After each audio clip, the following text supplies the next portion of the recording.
Hey everybody, welcome to the show. I am your host, Christopher, aka the Bronze Age Nerd. I apologize for the slight delay in getting the show started. You have to keep in mind our guests have been in streams all day, so they were coming from another one. So we need to give them a few minutes for a little bit of a break and to get set up here. So we are going to get going here in just a second. Before I do, though, we're going to be talking about Evermind, which is a new Kickstarter that's being launched by Sean Chen and Daniel Wu. But before we get too far into that, I actually want to play a quick trailer from the Kickstarter that'll help explain what's going on with the comic book and give you guys a taste of what we're going to be talking about tonight. So without further ado, here's the trailer for Evermind. Close my eyes and dream of the future. I would envision a utopia, a world united by human innovation. But now, all I see is greed. I am Frankenstein, and my monster is my technology. Neuralink, a highly complex system that allows our consciousness to be uploaded into any instrument we can imagine. I should have known those instruments would be used for destruction, with evil agencies using it for their quest to power. I, Lucas Zhang, must put an end to my creation, no matter the cost. As I always say, the future is in your hands.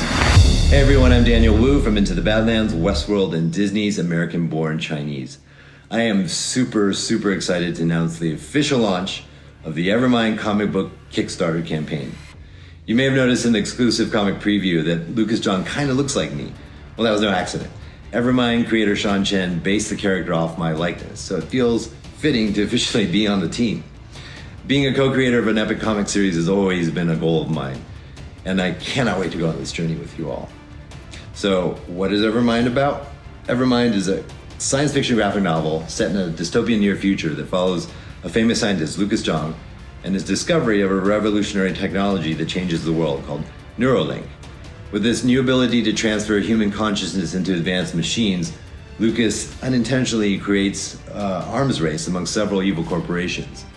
So as the Oppenheimer of his time, Lucas makes it his mission to ensure that his tech doesn't fall into the wrong hands, even if that means using it on himself. So I am honored and excited to be a part of Evermind. We have an amazing group of talented individuals who will bring this title to life, and we have big aspirations to bring this to television, film, animation, and even video games. The opportunities ahead are endless. I look forward to being a part of this community, and I thank you all for your support. And remember, the future is in your hands.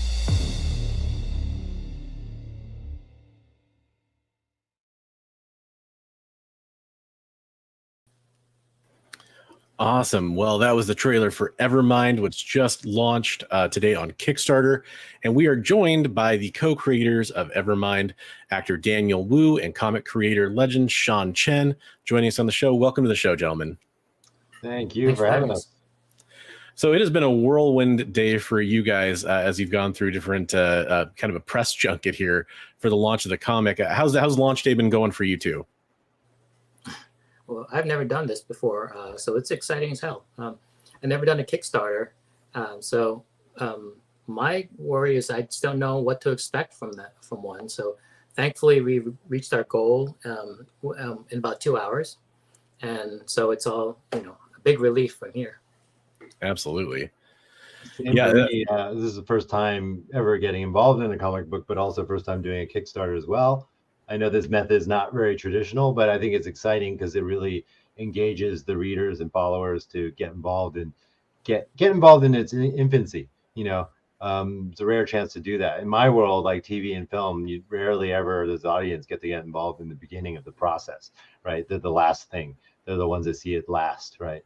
And so to be able to engage them early on is really exciting to me and really fresh. That's awesome. And you did mention that the campaign was funded. We're just going to take a real quick check-in with the campaign here. I remember I was part of the launch stream over on Swagglehouse's channel this afternoon / morning with you guys. And I remember we were talking about, hey, maybe by my show we'll get to 10 or 12,000. You're already at $13,250, fully backed, 102 backers. So this thing is off to the races already. It's only going to go up from here. That's got to be exciting, right? Super excited. I didn't even know it got to that. I knew we passed our pledge goal, but now it's 102 backers. That's pretty amazing. Yeah, that is awesome. So folks, I will have the description for the Kickstarter in the chat, so you guys will be able to go check it out and follow along. So let me paste that in right now for you. And there you go. So you can kind of check out in another tab or whatever the campaign. So yeah, this is a brand new comic book from you guys here. It's an exciting new comic book. I kind of have to start from the beginning though, because everyone that comes in here is watching. Most of them are going to be comic book readers, and they're going to be curious. Especially with Daniel. I mean, Sean, we probably know a little bit about your history with comic books, but again, how you got into comic books. How did each of you get into comic books? What's your history with comics? I guess I went in the traditional way with like superhero comics, Superman, Batman, that kind of stuff. But very quickly, like I didn't relate to superhero stuff much as a kid because I just felt like superpowers didn't make sense to me so much. And so I would gravitated to things like the Punisher. I remember buying the first issue of that, and Green Arrow, where these were not skills that were abnormal. You could learn to be skilled like this. So it was kind of aspirational. And then I would jump into I would look for things that were culturally relevant to me, because talking about representation, like there wasn't that much representation in comics in the 70s and 80s. It was, mostly through a white lens. And so I would gravitate towards Chinese comics. And there was a couple that actually me and Carl from 24/7 Comics bonded over, which is Oriental Heroes and Dragon Tiger Gate, these two martial arts comics that were really cool. And then I eventually ended up in manga, where I was like a big Gogol 13 fan, Crying Freeman, Fist of the North Star, like those kind of stories I could relate to, and I felt like a cultural connection to. And then it kind of dropped off, I would say, right after college when I went to Hong Kong and sort of lost the connection to all that. And then it picked back up recently in the past couple of years because my daughter's 10 and she's really into comic books and graphic novels. So we go to stores together, and then I started looking at stuff like, oh, this looks interesting, or this cover looks cool. And then I started buying stuff again. And so now I'm back into it again. And so having an opportunity to work on a comic book is like, tangentially, I was always around that stuff, but I never thought I would be in that world. And when Carl presented me with this opportunity, I was like, hell yeah, I want to do this. With Sean Chen, of course, and so, I jumped in not knowing how I could contribute, but then slowly finding my way in the group. Right on. Sean, how about you? Obviously you've had a legendary career in comics, but how did it start for you? What was your early exposure to comic books like? It's probably different than most people, most creators. I didn't really read comics growing up, so I kind of knew the superheroes because everyone does. They're like household names. So I did get a fair amount of Spider-Man and Superman, either through the Electric Company TV show, and then my parents probably didn't want to have comics in the house. But if you get the Washington Post, which is what we got, like every day you get a little Spider-Man comic, and then on Sunday you get the color version. And those are drawn by like John Romita. And so there, you always can find a way to indulge your superhero fantasies. So I would watch on Saturday morning cartoons like the Justice League. So there was that love for the superheroes, and then I would like to draw, and then that was my favorite subject matter to draw. So I would dabble in drawing it, but then it gets to the point where you have to find some gainful employment. So I kind of put the two together, and I like drawing and I like superheroes, and the American comic book industry is where you kind of apply that trade. So I did a deep dive into it, and it did fit me. It was a little bit strange getting into it because I was classically trained as an artist, and comics are a very different thing. That kind of bombastic, dynamic stuff is not something I picked up early on because I just from lack of exposure.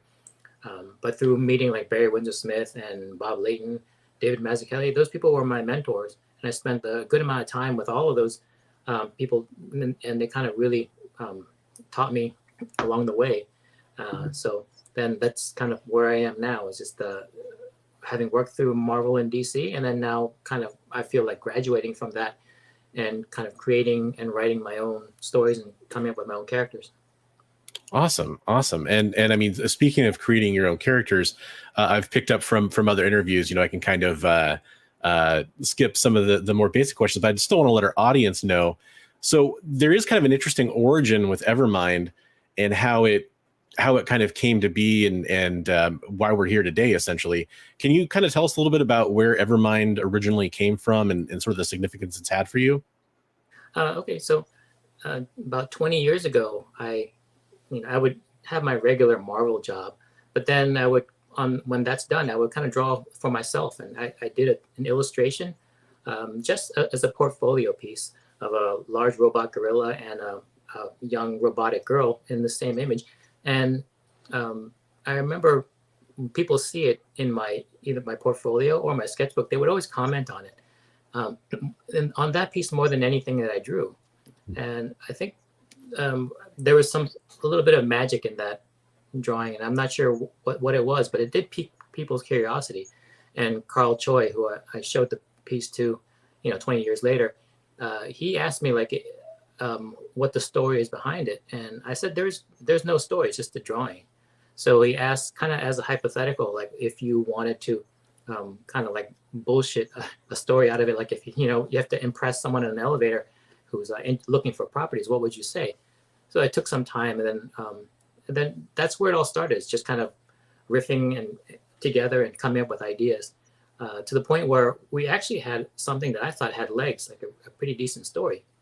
And then he kind of sprung it on me that it's time to go into production on this, which is kind of a surprise. I thought it was all just an exercise for fun. And it was a lot of fun.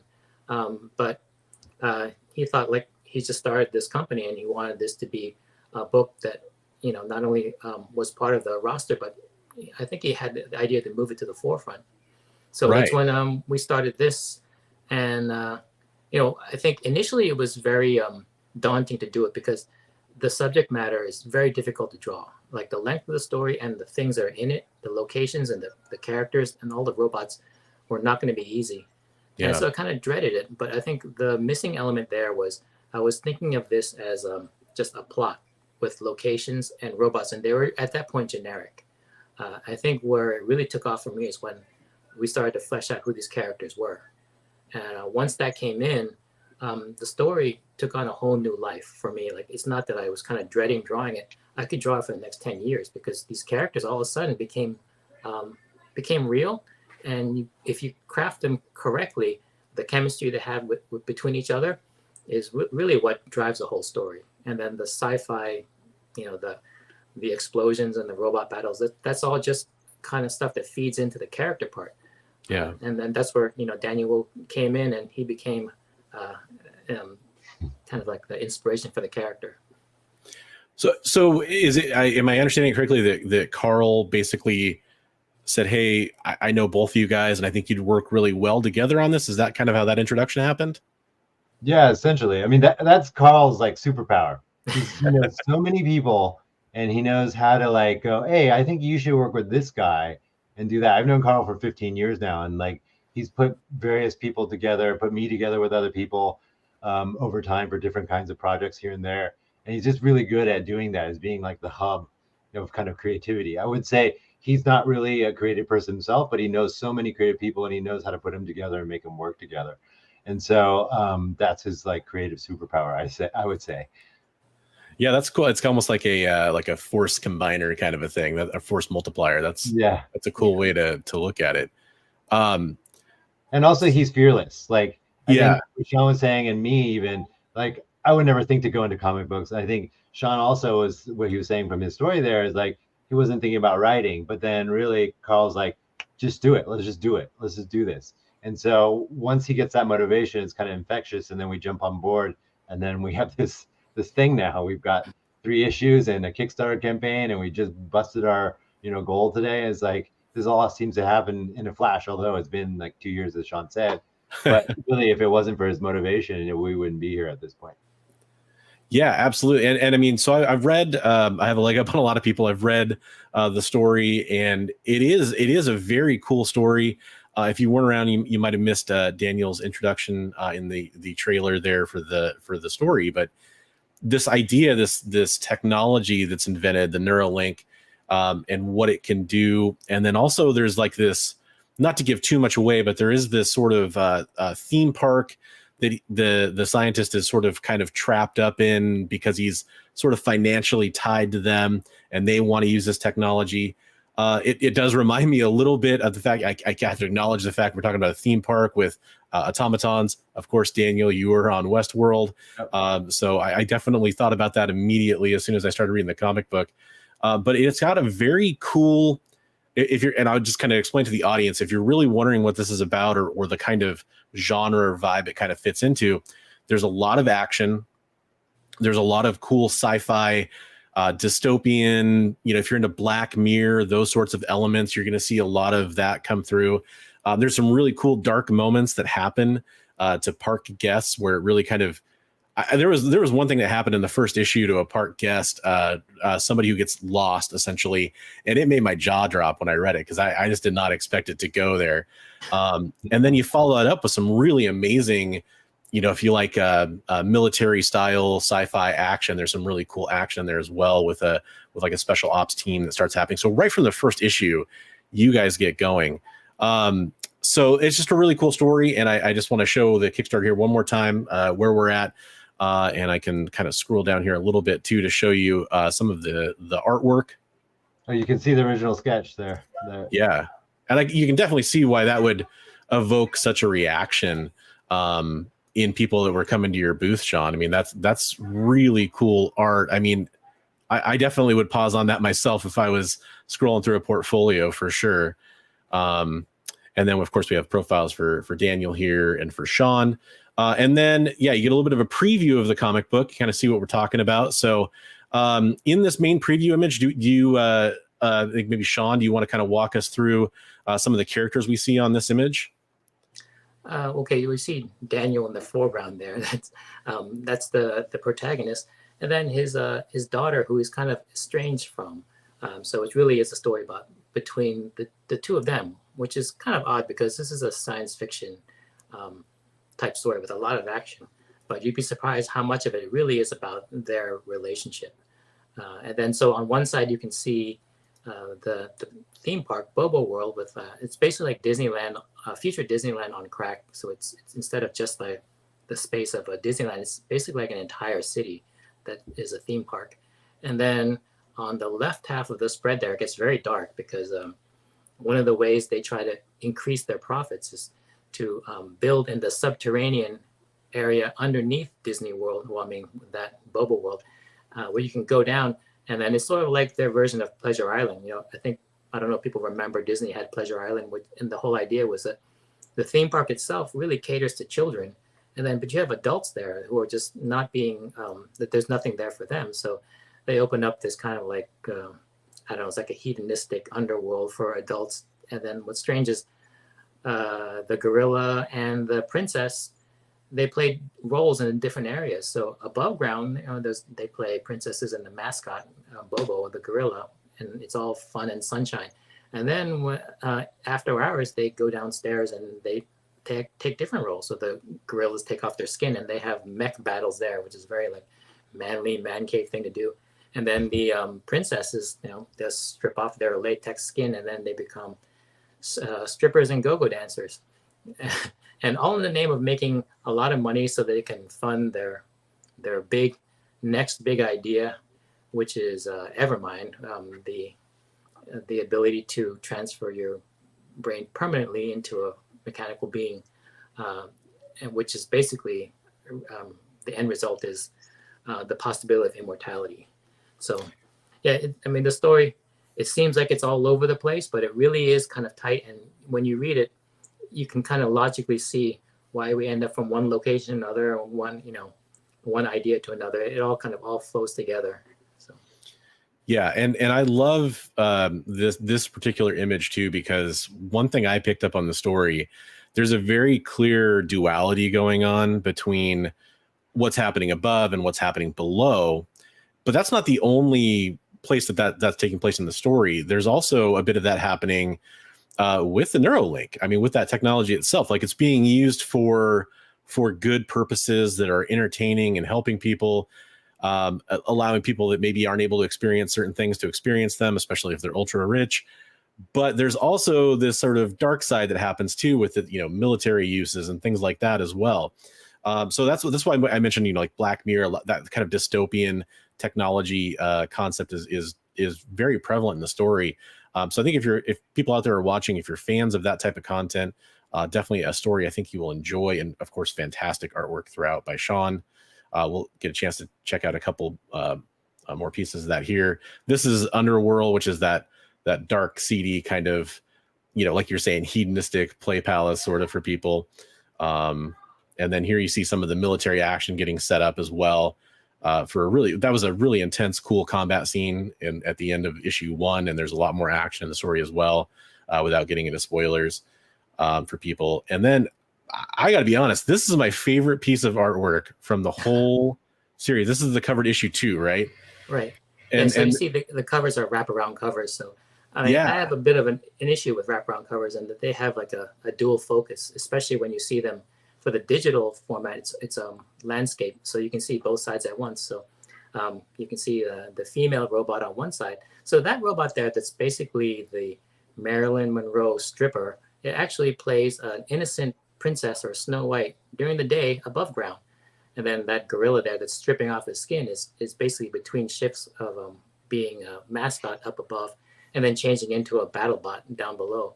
And I think that duality is what really made me interested. The fact that, that these can be used for entertainment, and then there's a very dark side. It's the same exact technology, but there's different uses for it. And that duality takes you into different places. There's the theme park above, and then there's the hedonistic playground below, and then there's the battlefield.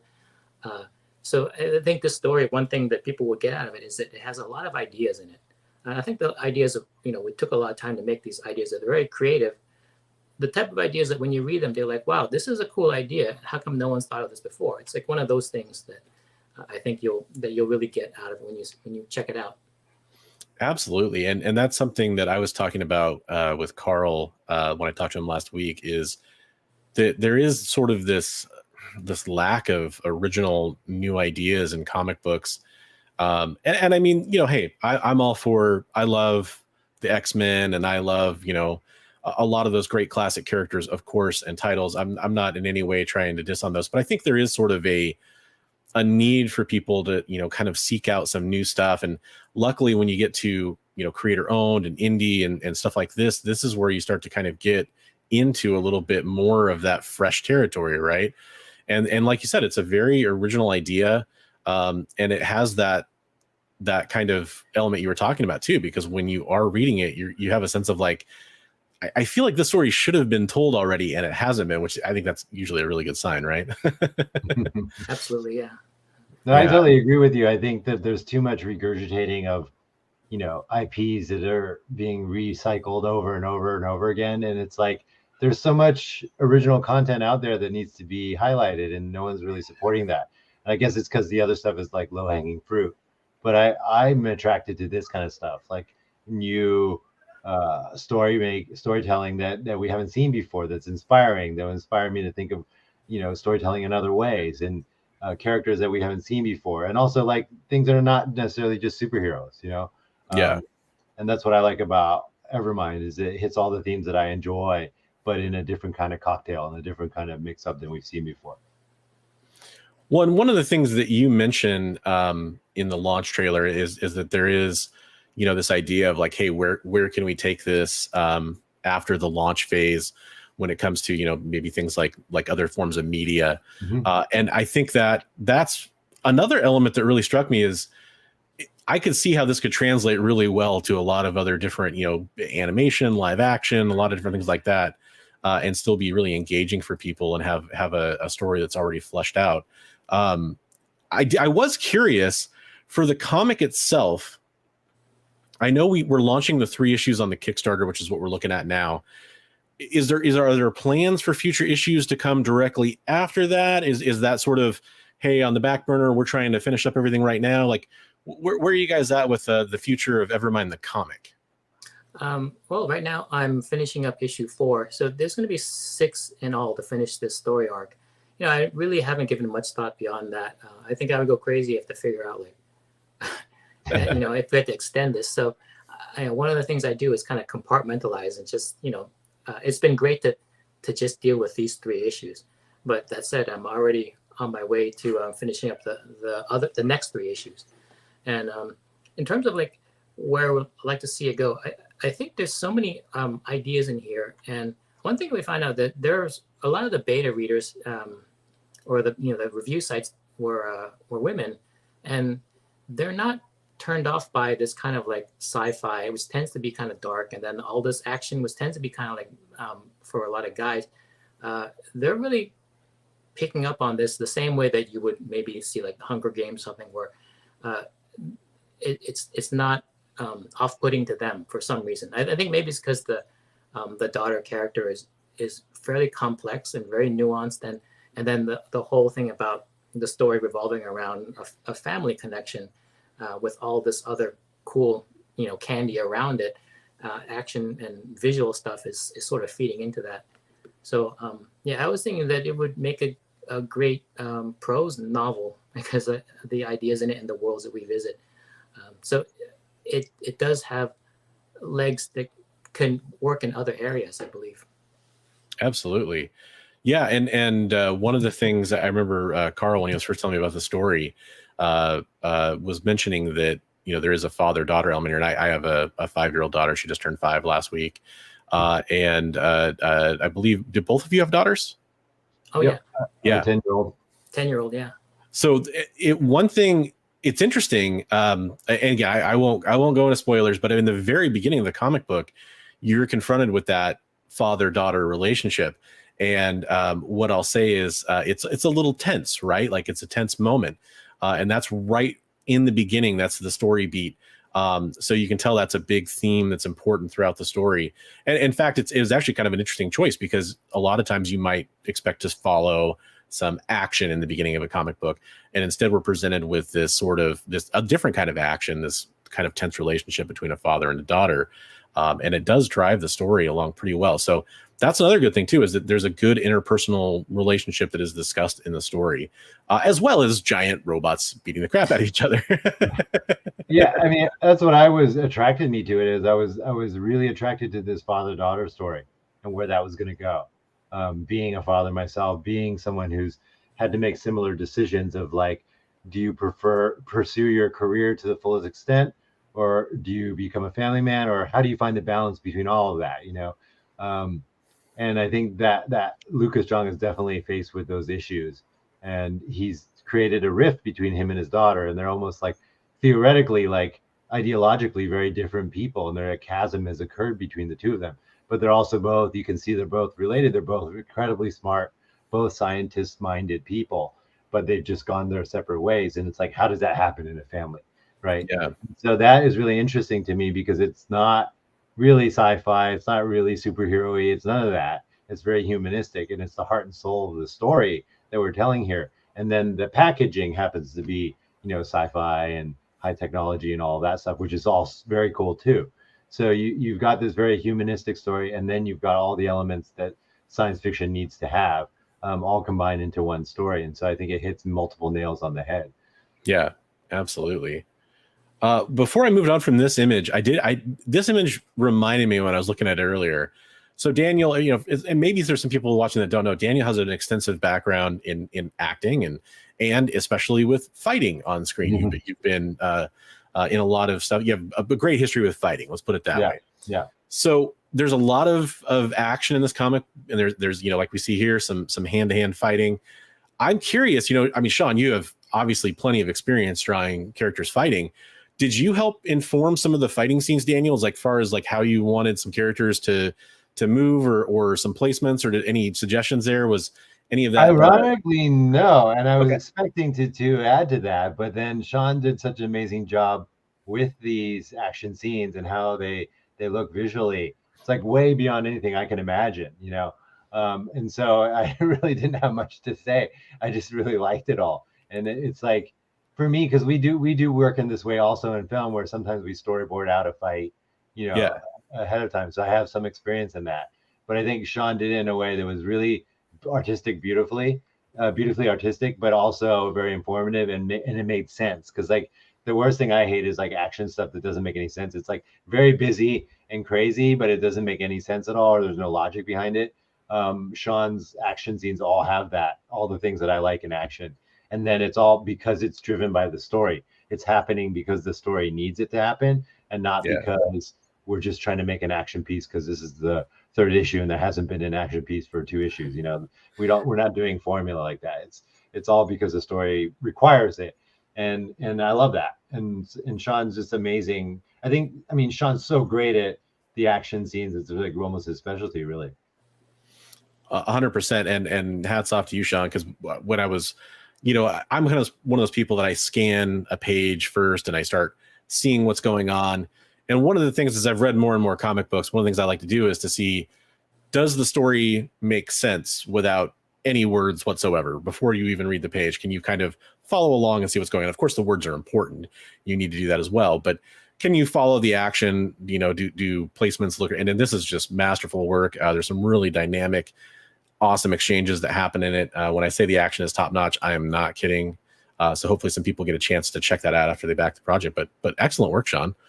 Thanks.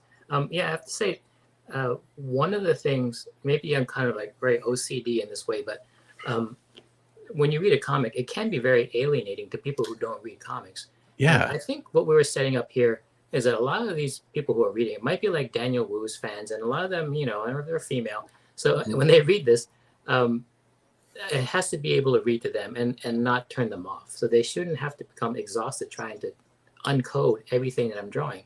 And there's an idea out there that if you want to make a cool looking comic, you really have to bend reality and warp it to the point where it's so like in your face, like heavy metal.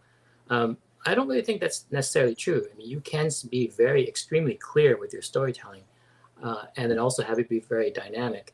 So that's what I'm going for here is to try to get the best of both worlds, knowing that this may have to be shown to people like, you know, Hollywood executives and Daniel Wu's female fans, which there are millions of, and my mom. They all have to read this and understand what's going on.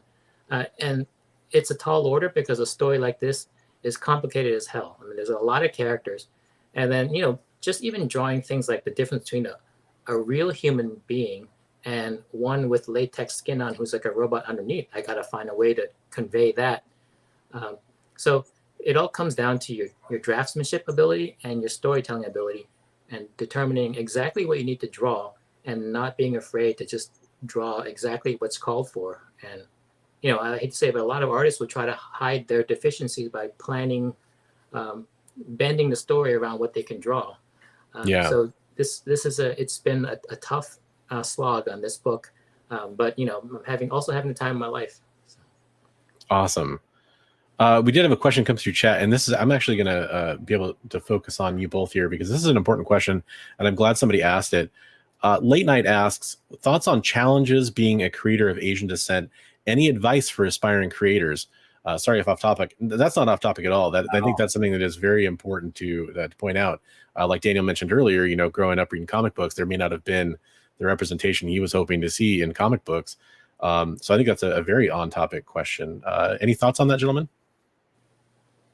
I think it's important to deal with this because people of color need to be represented out there. Representation is very important these days, in all media, whether it's comic books, TV, you know, news, whatever. All that stuff is very important. And I think the important thing is just go do it. You know, go do it. A lot of people are inhibited by the fact that it's like, oh, well, there's no audience for me or this and that. There probably is out there, right? How diverse the world is actually right now. There probably is a space for you. So just go do it. And I mean, even what we're doing now, like, even though, you know, Sean is legendary in the comic book world, this is a first time for all of us to like do an original IP and create something and then go to the fans and followers to see if they want to see it. And, you know, by the Kickstarter thing, I think that's a really good experiment also by cutting out the people that we normally have to ask permission for to get these things done, right? In the movie TV world, it's the studio. In the comic book world, it's the publisher. By doing this independently, we're just doing this on our own. And it's not like we have an Asian American agenda here. It just so happens that Sean is Asian, I'm Asian, the main character is Asian, and we're not talking about necessarily Asian things or Asian tropes in the story. But all of us are part of this creation here, and we're trying to put something out there that is slightly more diverse than what we grew up with, you know, for sure. And so you just gotta do it. Just do it and put it out there, and you will find an audience, and just build and build and build off that. If I could say about being an Asian American comic book artist, that really doesn't impede you at all, because I mean, it's just at one point I was looking at like Wizard Magazine top 10, and there were 7 Asian artists that were on the top 10. I think people are just really used to seeing that, and with art, I think you can instantly tell, and I think a lot of people are kind of on the same page when someone's really bad, when they can't draw. So basically, those jobs go to the it's a rarefied skill, and it goes to whoever can do it. And that means you really can't just hire your white friend. If you're like an editor, you want to hook up your cousin with a job, they got to be able to draw. So it goes to where, I mean, you have to may have to go to the Philippines to find a qualified artist. You have to go that far sometimes. When it comes to writing, though, there's not that many Asian writers in comics, and I think one of the reasons is because writing is so subjective, and also the quality of writing in comics sometimes not the greatest, and it doesn't. And you can kind of either lean heavily on the artwork, or you may not understand story too well. So if you wanted to hook up your cousin with a writing job, if they do their homework and work hard, they can get that job. It's not you can kind of groom someone to be a writer, and that's unfortunate, because I think the standard should be much higher than that. I'm not sure if that's really what's going on, but I just want to say that there's a lot of Asian comic book artists for some reason, and the best ones and the most famous ones are like Jim Lee. Yeah, absolutely. And it's definitely one of those things where, especially on the art side, it's definitely a meritocracy, right? Like you're going to find the best artists are always the ones that get the most work, because they're going to be the most in demand, because they sell the most books.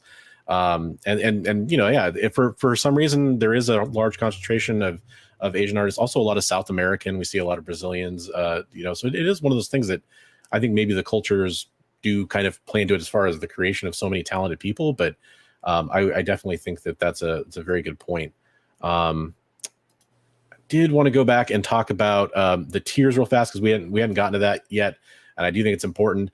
This is a really, really easy one. If you're out there and you just think this is a cool idea and you want to support it, boom, they got a tier for you, $2. You can just support everything that happened and say thank you for the cool work that they've done here. You also have tier 1. Oh, I keep scrolling over that column. Tier 1 plus special thanks day 1 exclusive, and that's an $8 tier, and you do get the digital copy of the comic book as well, which is very good, because you get a chance to read it for the first issue. And then tier 2, you get the digital editions of 1 through 3. So that is a really good choice for people that want to read digitally, just want to check out the story and check out the first 3 parts. And then this is, I think, is probably going to end up being the most popular tier for a lot of people. This is tier 3, $35. You get 1 through 3 physically and the digital download. I think that's going to be a good choice for a lot of people that collect physical comic books. And then if you want to see the artist editions too, there's the $60 tier 4, which is limited to 100. That's really cool. And then it gets really insane after that. Tier 5 plus all Evermind books, day 1 exclusive. You get the artist editions as well. That's a $75. Then you get your name memorialized in issue 3 there. Exactly. Thank you. And that's really cool too. I really like that. It's a nice touch. I think a lot of people are going to enjoy. Even at the end of my pre-recorded videos, I have my channel members scroll by, and people really like to know that they're involved and kind of see that. So that's really cool. And then we get tier 5, which has the digital PDFs, the artist editions, issues 1 through 3. And that's limited to 150. You get the entire Evermind collection that way. And then Sean Chen's Vault. Sean, do you want to tell us about this tier? Well, I mean, I've had a career that spans like 3 decades. There's been a lot of work I did for Marvel and DC. There are people who kind of picked through and bought a lot of it, but there's still a tremendous amount out there. So there's a whole bunch of original art. Some of them are real gems. I mean, I think a lot of people really look for the key action shots with a full figure of Iron Man. Those a lot of times some of the best things that I drew are like the more quiet scenes or like the interstitial scenes, because you get to draw like a building or like a character, a side character, and I really like the way those look, and I end up with a lot of them. So this is a good way to kind of reward the people. If you want to see what original artwork looks like, how the work that's actually drawn to make a comic book, it's all there, and there is a lot. So Carl went through and select some of the best pieces, and that's what you get with Tier 6. Awesome. Where have you been storing all that? All these Well, years? it's paper, so it's flat. I mean, you'd be surprised that you can put an entire lifetime with an artwork like, in a cabinet. Wow.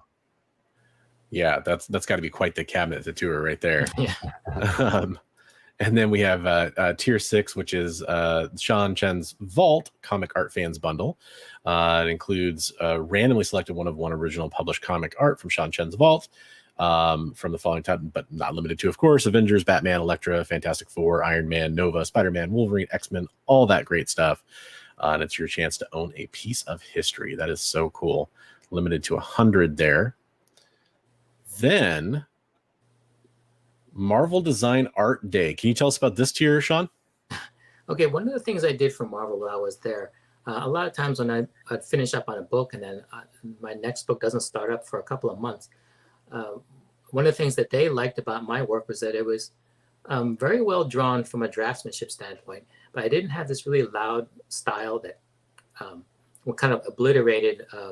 It kind of prevents other people from putting their own style on top. So I would do a lot of work for Marvel's creative service division, and they wanted to make style guides to kind of give out to companies or just to give out to other artists to say, like, if you're going to draw Captain America, this is what his current costume looks like. And so they hired me to draw the standard Wolverine or Captain America that all artists have to work off of, and they can impose their style upon it and do some crazy rendering and really warp it and make it go crazy. But it's basically the baseline, so that as just in terms of like corporate branding, you don't want to have really divergent ways of representing these characters. So I did a ton of that for Marvel. There are usually 3 view turnarounds, like the front, side, and back of a character, and then there's been like a lot of backgrounds that I draw. So if you ever buy any Marvel merchandise, like lunch boxes, sleeping bags, underoos, or whatever, chances are I drew a lot of those backgrounds and those characters. The characters have changed a lot over time. So this is a while ago. So when they say evergreen, it means it's sort of like the baseline look of the character from about maybe 20 years ago or maybe 15 years ago. That was a standard. So I don't know what they look like now or who they have drawing those, but they would return this art to me and I would just sit on it. And I never put it out there because I didn't think there was much demand for it, because it's not like a big action page that was printed in a comic. This is more like put into a style guide. Right.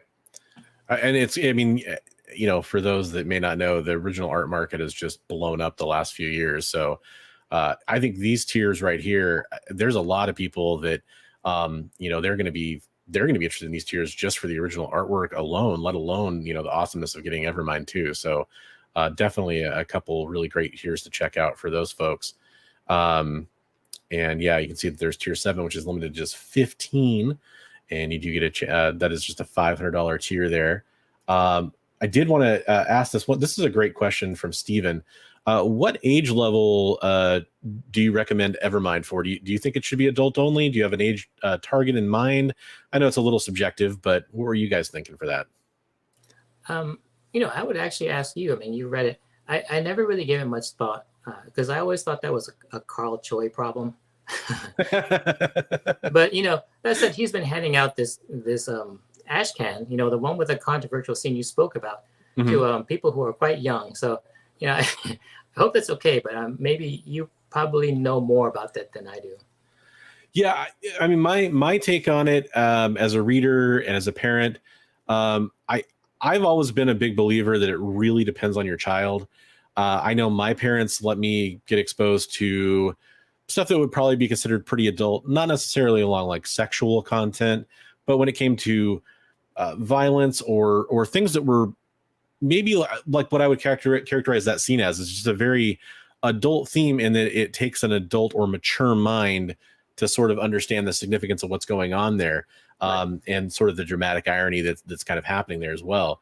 And I would say it really is going to depend on your child in that situation and how much you trust them. I would say that there's not too much it's not over the top. It's not gratuitous violence. It's not nudity. That's, something that's going to be offensive, I think, for most people that are used to standard indie comics that are out there. So I would guess that a lot of 10 to 14-year-olds are going to be okay to read this, but there's some you may want to pull back on. If you think that your child, you don't like them being exposed to certain types of themes that are a little bit more adult, you might want to hold back. My advice, and it usually is my advice on these things, would be to read it, then see what you think before you hand it over to your child. But I think there's definitely a lot I think there's even some younger kids that would read that and be totally okay with it. But I would say my 10-year-old likes dark stuff, so she's okay with all that. But I would say just be safe, 12, 13 maybe. Yeah. But again, I totally agree with Chris in that it can be, it depends on your kid, what they can handle. But again, there's nothing, I don't really think there's anything in here, Sean, that is too gratuitous or anything like that. I think most of the stuff is pretty. Not much is nothing is shown, but things are implied, and things are stopped right before they get crazy. Yeah, and it is that. It's I guess the adult situations more than people might be thinking, like full on HBO. You see everything. No, it's more of like having an understanding of like that's the situation they're in, and which to me it's the best part, because you're not being over the top in showing it, but yet you're still getting across that this is a serious situation. We got a great question from this guy here, Swagglehouse. By the way, Swagglehouse, thanks for having myself and our guests on your stream earlier. That was so much fun. Now, if I had just stuck around like an extra 15 or 20 minutes, apparently I could have met the Daywalker himself, Wesley Snipes. Oh yeah, that was so cool. That was crazy. Did you see it though? So I was waiting on. I actually have I had 16 boxes of comics that were getting delivered for a project I'm doing coming up, and I was just nervous because UPS was showing up, and I didn't want the doorbell to ring and like have to go run and grab it. And then it all kind of came to life, and then I just sat back and watched. I'm like, sweet, I can watch the end of the stream, and up pops Wesley Snipes, and I was just like, what is going on here? I loved how he used Daywalker OG as his handle. That was hilarious. But Swagglehouse would like to know, Daniel, over your career, have you noticed an increase in studios looking to option comic IP? I would imagine pitching an original script for Evermind would be more difficult than the comic version. Yeah, if we just brought this script to the studio without a comic book, I think it would be very difficult because, honestly speaking, like the executives are not the most creative in terms of being able to imagine what that world looks like. But if you have an IP that's already out there, it's essentially a storyboard for a film, right? And they can see how it works, they can see how they can budget it and blah, blah, blah. That will be way more helpful than not having anything at all, I think. And then also coming with that is that if the comic is popular and there's an audience for it, that's a built-in audience that will go straight to the thing. So, film executives are very simple-minded. It's really about, does this formula work? Can it make us money? Will I not lose my shirt over this? And so if they can see that there's a path towards success, they'll go for it. But again, like if we were trying to pitch this concept of Evermind, and it's this dystopian future, and there's this crazy machines, a robot, blah blah blah, like all that, they would be like, whoa, that's like a $200 million movie. But they'll definitely jump on something that's $200 million Marvel thing that's already been out there for years because it's low-hanging fruit, right? Yeah. So something independent, a little bit harder, much harder, definitely for sure. Big names, definitely a lot easier. But I think having a successful independent comic can still be very, very helpful as compared to like just going in cold with a pitch that has no track record at all. Awesome. If I can say, I think the traditional way that you pitch an idea for a screenplay is like you write a screenplay, and all those, we know what they look like. They're kind of like those 125 pages. They're all the same basically. But that's how, you know, they can read it and determine whether a project should be greenlit or not. So when I'm making a comic, you could possibly be making a screenplay. I mean, that's something that functions the same way. It goes to the same path for the same person. Or it could be just another comic. So how do you know if you're actually creating a screenplay or just another comic that goes on the shelf for a month and then it disappears forever? It really is like, if you are a writer who's got their chops and are doing everything the right way and know enough about storytelling, the story you're creating would impress your publisher, and your publisher would move it to the top of their roster. And then he would bring it around to other people and involve other people. So like a big name reads it and they get into it. And then from there, because it grows and it goes all the way. I don't know how far this will go, but we made it this far. And I think that's pretty impressive. But if it goes to the next level and gets to that, whatever the Hollywood exec that's in charge of greenlighting thing, it essentially functioned the same way as a screenplay.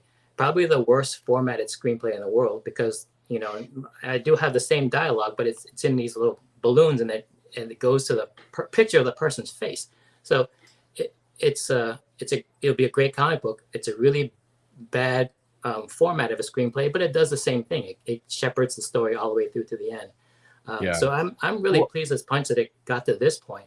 I essentially look at it as, it's like, you know, we often storyboard a movie out so that everyone is on the same page, our department, camera guys, like all that stuff, that we're making sure we're shooting it tonally in the right way.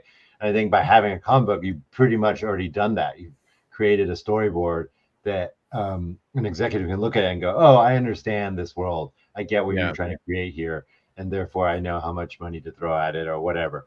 And so I think it's extremely helpful to have it.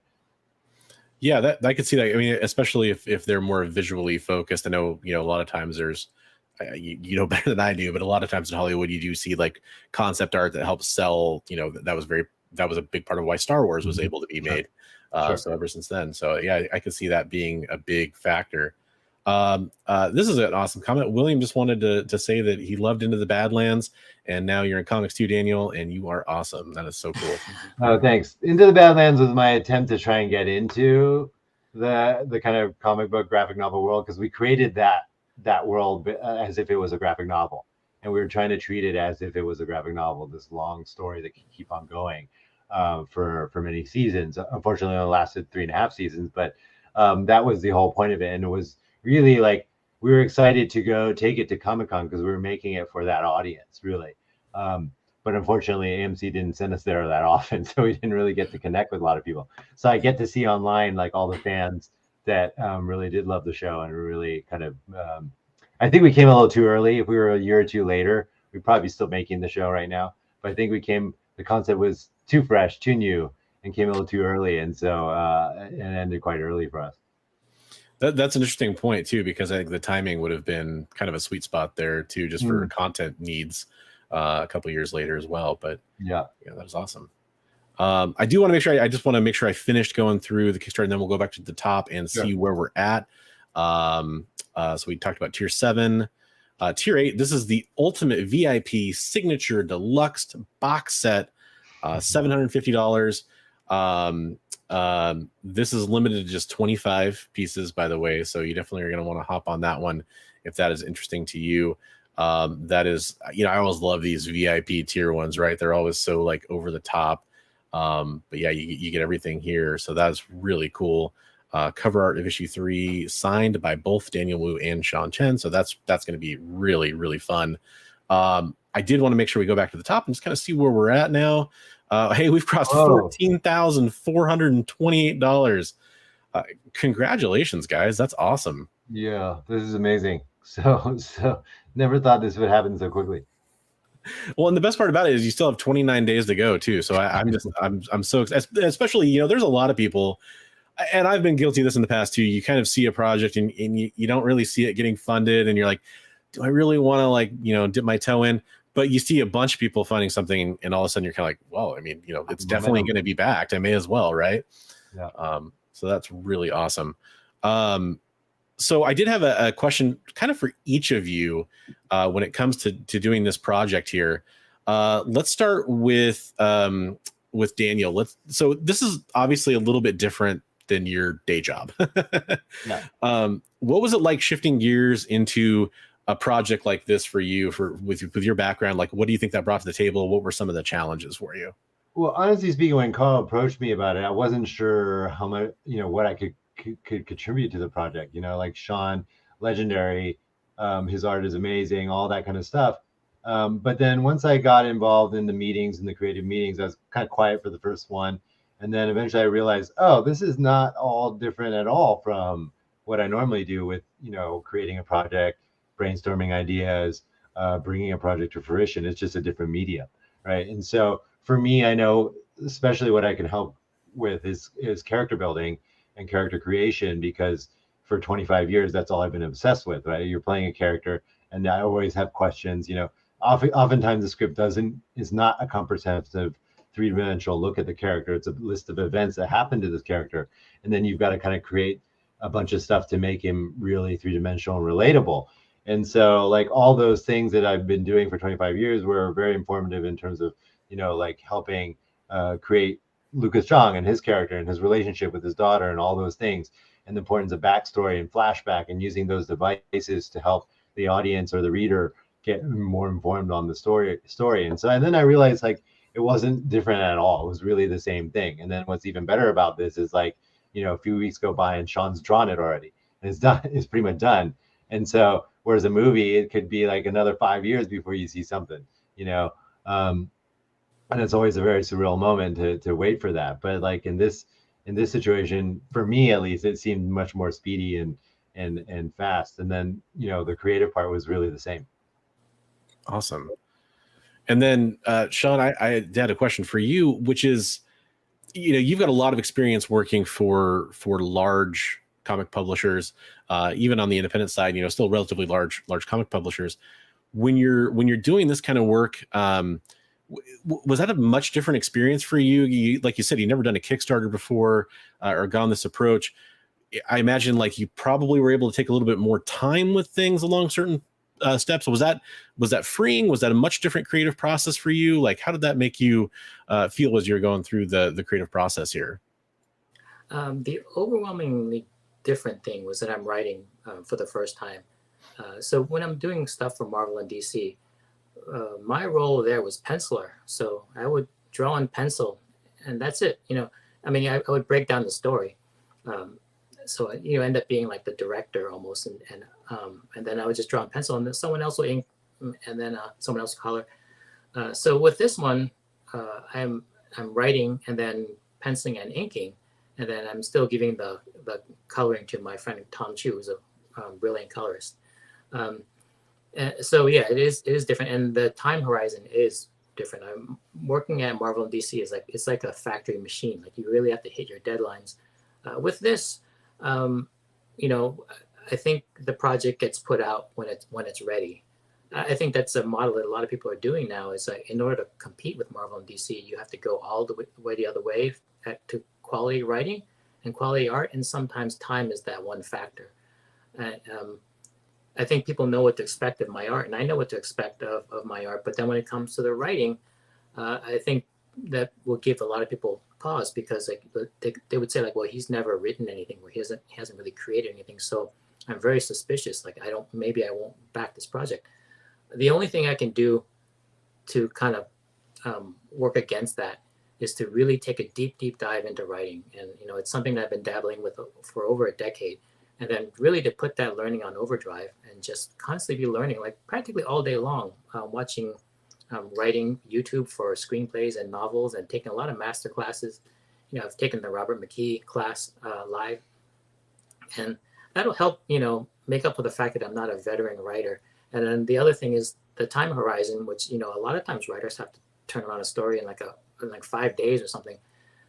With me, we had this story from the very, very beginning, conception of it. It's been a couple of years. So I think, my deep dive into writing, also the long time horizon to kind of work and rework endlessly with like maybe 20 or 30 drafts.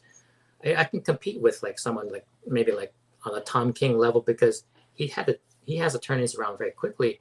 and I can just take a lot of time, the amount of time that it takes. And luckily I can take that time because I draw at a certain pace. Like I'm not the fastest artist in the world. So, and I can do two things at once. I can draw and think about where the story goes. Right. And putting those together, this is like very highly concentrated with the best art I've done. And then the best of my ability writing wise, which I guarantee is not like someone who's very green at writing. Even though I haven't written very many things, I've taken the necessary steps to make sure the story is at a quality level that you'd want to read. Well, it's funny you say that, because after reading the story, I actually had to kind of go back and I was like, I know Sean Chen as an artist. Did he write some stuff that I didn't know about, like that I missed or something? Because it definitely doesn't show that this is your first work out there. And I mean, I think a lot of that too is the concept is so engaging that like it just keeps you page turning. I think that's something I've seen a couple people say today that I thought was totally true. I think it's working quite well. Do you have any plans on doing future comics where you'll be the writer and the illustrator at the same time, or is this kind of going to be special and unique for this type of project? We'll see. I mean, this, in order to keep the writing quality high, it really is kind of really tortured myself, because it's very important for me to do a good job on it. So I think a lot of times you can take a bigger risk in comics because failing is very cheap. It doesn't cost that much to get this IP in creation. So let's go crazy, and then we just might have a hit. So that works well for most companies, but on a personal level, I don't want this to fail. So that's right. I'm going to take a big swing. I'm going to put out something very original. It's going to have a lot of new ideas in it. So the chance of failure is extremely high, because I'm not building upon a well-worn path that leads to success, which ends up being kind of boring because we've seen it so many times before. So it's a big swing, and it's a new novel idea. But I do still have to kind of inoculate myself from failure by taking every single step possible, including involving beta readers to kind of read things through and tell me what's working and what's entertaining and what's understandable. And based on that feedback, we went back in and we're opening up even all the way to issue 1 and inserting new pages and redrawing things to make it even more clear.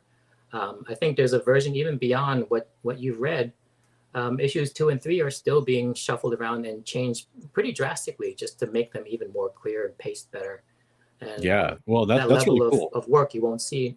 Not many people will do it because there's just no money in spending so much time on a project. But for me, it's an art, Well, and I add that, like, being a witness to Sean's work ethic is pretty amazing too, because anyone who's successful it's not about writing what you're good at. It's about attacking your weaknesses and turning those into strengths, right?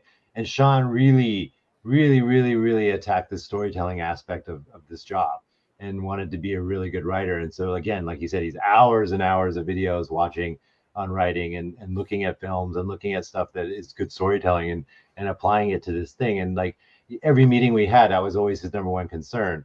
And it ended up being, because he attacked it properly, it's something that I think was very successful at. And I think he can be a great writer in the future. I want to ask a question though. Would you ever write something and not draw it, allow someone else to draw it? Well, I think Dinesh brought up that idea of if you really wanted to be a guy who creates IPs, you do kind of burn a lot of time drawing your own book. So he says, draw as little as possible and just put out, you kind of put out a minefield of ideas. Because he thinks like maybe like 1 in 15 or 20 would actually make it all the way through to the end goal, which is, the Netflix series. So, at that rate, I'm going to probably die of old age before anything of mine gets made. So, I'm not sure what I feel about that, because I do love drawing first and foremost. So there's the idea of, writing for someone else to draw, and then also drawing something else that someone's written, because I think it might be great just to recharge my batteries and then have someone take over the story and I'll just draw it, because this, just like the old days, it's a lot less stress. But and I'm only saying that because this project really ran me through the ringer, and I might say that, you know, never again. But chances are, when this is done, I'll probably jump right back into the breach again, probably within a month, doing the same thing. Wow. No, that's cool. I did have kind of my last question that I really wanted to ask of you guys, and it requires probably a little bit of explanation first, because I realize, you know, I've read the story. Those watching have not. Can you kind of go over, Daniel or Sean, whoever wants to explain it, the neural link technology and exactly what it does for people? And then I have a follow-up question after that, but I want to make sure our audience really understands what that means before I say it, because we say neural link, and I don't know that people really get that unless they've read the comic book. Do you want to go, Sean? It's a little bit difficult to describe, but if you've seen the movie Avatar, how you have a human being and then they get into this kind of chamber and get into this kind of like a semi-conscious state, and then they wake up in the body of the Naveen character that they can run around in, and then I think, I'm not sure, like when their term is over, they kind of re-enter their own bodies. So this is kind of the same thing, except instead of going into, you know, I don't even know what they were going into, whether they were like living beings or something. You can kind of uplink your mind or consciousness into a robot and emerge as an animatronic. And it's either, you know, it's being used to play characters in a theme park, because, you know, like the mascot character of that theme park is this giant gorilla. You just can't get a guy in a rubber suit because the proportions are all wrong, and then it doesn't feel real. Right. So this is like as if a Pixar character really came to life, and it was kind of just piloted by some person in this control pod. So every single one of these characters that are running around in the theme park, whether they're princess gorillas or the strip club dancers and go-go dancers down below, or the mech fighting robots, they're all basically people operating these, doing short-term shifts in these robots by controlling them with their mind. So they were using that to make lots of money. And the reason they wanted to make money is to fund, because Lucas Zhang came up with this really huge idea, just kind of struck him like a lightning bolt, that what if your body passed away while you're in that control pod, you're still in this living being, this the robot. Yeah. And then how long can you live? And if he can find a way where you can make a permanent transfer, and this will benefit anyone who is either sick or dying from old age. And then all of a sudden you have immortality.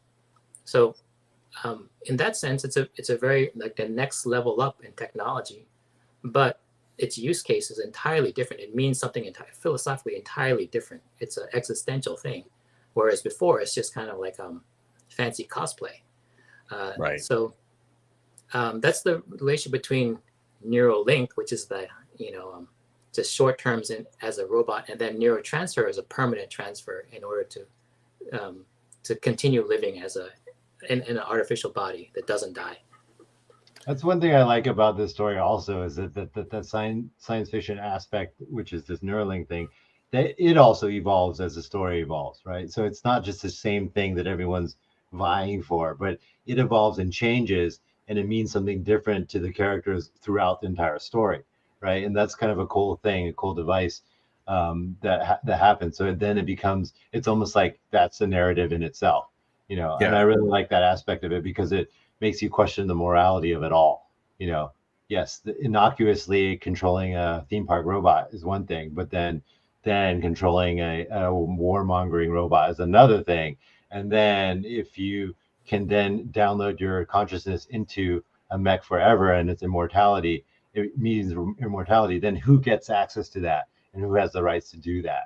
You know, all that. It's so interesting, all those topics, because, you know, we're dealing with those topics in more or less different forms with the technology we're dealing with now, you know, with AI and all of that, right?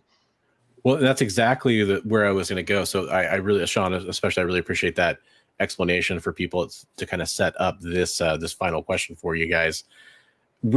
Obviously you can read Evermind, you can find out about what it might be like in a near future in this world that we're inhabiting when we read the story. If Neuralink existed in our world today, what do you think the world would look like, and what kind of uses do you think people would have for Neuralink that might surprise people? Well, my job as a storyteller, we kind of only look at these in terms of the framework of a story. Just like if you had like a pandemic and a vaccine in a movie, there'll be people will be dying of a pandemic, and then a vaccine will be created, and everyone would take the vaccine, and the entire world would live. But in reality, it's way more complicated than that. So I don't really speculate too much on what would really happen in the world, because my world of the story is a speculative world, and it serves the needs of the writing. So, but I can imagine that it would be gate kept by powerful people, and it will be abused. It would be, I mean, it would just tear the world in half. Mm. And I think if this ever existed, it should be kind of tucked away, and all the discussion in the world would be about whether it should exist or not. And no one should start using it until we come to a conclusion on whether it should exist or not. Interesting. Daniel, what do you think? I agree. I think it would be turned into some kind of commodity, right? Because that's most technology then is to sell it at some point, and then it's to who. So is it gate kept, or is it an open source thing, or what is it? That I think most likely, because it's a commodity, it's not going to be open source. It'll be held by a very rich few and distributed only to those people. But definitely, for sure, one thing that you can imagine is a lot less people going outside because they stay inside, and the mech will go do all their stuff for them. That's for sure. But yeah, I don't know. I think there's lots of benefits, but I think it could get out of control really quickly. Yeah, it was a fun thought experiment as I was reading the story to think about, there's always that when you're reading next step science fiction that takes place in the near future, you always have to wonder how it might affect the world if it was actually happening now, right? Like that's the fun part of reading a story that's kind of fantastical, but yet not super far out of reach. I mean, we're not talking about things that are too dissimilar from virtual reality, and some other things that we've seen in science fiction recently, but it's still this kind of unique take on it. And you have to wonder, like, would it be good for people with things like disabilities or phobias that they can't overcome, or these different types of, they're not able to travel, and then they could travel via Neuralink. But then, yeah, you start to wonder about the dark situations. And if you're somebody who does start to wonder about the dark uses and dark situations and the moral quandaries that could happen, I do recommend backing Evermind and checking out the story that these fine gentlemen have created for us. We are currently at 111 backers. We actually had our 111th backer in the chat here. Buddy. Thanks, That's buddy. awesome. Yeah, so we're up to $14,578, but 111 backers. There's going to be a lot more going in the next 29 days for this campaign. I do want to let you guys get out of here. I know you got a very busy whirlwind day talking about Evermind. Is there anything you guys have final thoughts or things you need to promote or future things that we need to know about coming up before we go? Oh, we got 112 now. I just saw that. Oh, it just rolled over. I just want to thank everybody who turned out today for the Kickstarter thing. I mean, we didn't have any idea how that was going to go. It was just kind of an idea to see what would happen, and we exceeded our expectations, and then it was totally unbelievable. And I think this could be a pathway for independent creation in the future, or especially comics in the future, that can do it this way. I think reaching out to fans directly and readers directly is a really interesting way to do things. Absolutely. I would say my main concern, not so much about the number of backers or how much money we make, was early on, like I wanted people to read this and like it. That was probably more important than anything. And it was a great relief to me when people are reading it and they're giving all the feedback that I want. And a lot of people are saying that, this is a passion project, and people can sense the passion as they read it. It's got an energy. It kind of crackles with like a lot of passion and energy, and they have a certain feeling when they read it that this is something special. And I just hope that when people read it, that they'll see that in there, because it definitely is in there. And the idea of the story it's something unique. And I think there are people who are saying that after they read it, it kind of stuck with them for a while. Like it gave you something to think about. And then they've only read the first half of the story, but they want to see the rest, and they kind of stay in that world for a little bit, kind of like revisit it on their free time, just kind of like thinking about it more. And that's really all I can ask for as a writer. Like, I think I think that's fantastic feedback. So it's a great relief that that's what they're feeling. Awesome. Well, I wish you guys both the best of luck on the future of this campaign. Obviously, it's successful, but we do want to get it out to the hands of more people to read, so that we can get more Evermind in the future projects. If we want to see it adapted, a good way to do it is by backing it. And definitely go check out the Kickstarter, check out the artwork, check out the previews that are available on there, and see what tier works best for you. Daniel, Sean, thank you so much for your time on the show. I really appreciated having you on, and I hope you guys have a wonderful night and a fantastic Kickstarter campaign. Great. Thank Thank you you very much much for for having having us. us. It was a lot of fun. Absolutely. Thanks, chat. We'll see you on the next one, and have a great night.